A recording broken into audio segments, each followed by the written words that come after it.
Mr. President, I do want to drill down on something you both brought up. The Vice President brought up your tariffs. You responded, and let's drill down on this, because your plan is what she calls is essentially a national sales tax. Your proposal calls for tariffs, as you pointed out here, on foreign imports across the board. You recently said that you might double your plan, imposing tariffs up to 20% on goods coming into this country. As you know, many economists say that with tariffs at that level, costs are then passed on to the consumer.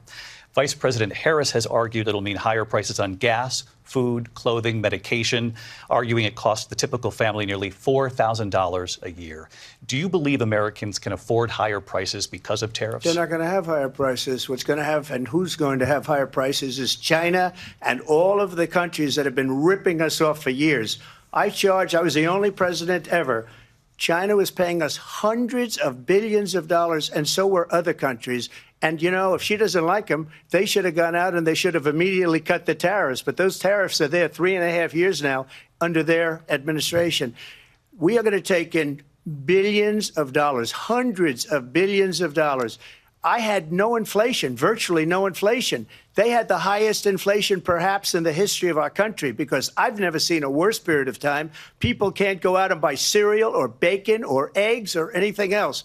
The people of our country are absolutely dying with what they've done. They've destroyed the economy. And all you have to do is look at a poll. The polls say 80 and 85 and even 90% that the Trump economy was great, that their economy was terrible. Vice President Harris, I do want to ask for your response. And you heard what the president said there, because the Biden administration did keep a number of the Trump tariffs in place. So how do you respond? Well, let's be clear that the Trump administration resulted in a trade deficit, one of the highest we've ever seen in the history of America. He invited trade wars. You want to talk about his deal with China? What he ended up doing is, under Donald Trump's presidency, he ended up selling American chips to China to help them improve and modernize their military, basically sold us out, when a policy about China should be in making sure the United States of America wins the competition for the 21st century, which means focusing on the details of what that requires, focusing on relationships with our allies, focusing on investing in American-based technology so that we win the race on AI, on quantum computing, focusing on what we need to do to support America's workforce so that we don't end up having, on the short end of the stick, in terms of workers' rights. But what Donald Trump did, let's talk about this, with COVID, is he actually thanked President Xi for what he did during COVID. Look at his tweet. Thank you, President Xi, exclamation point, when we know that Xi was responsible for lacking and not giving us transparency about the origins of COVID.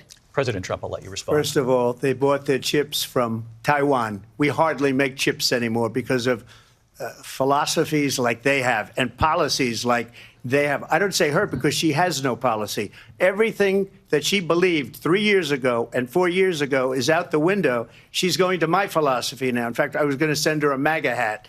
She's gone to my philosophy. But if she ever got elected, she'd change it. And it will be the end of our country.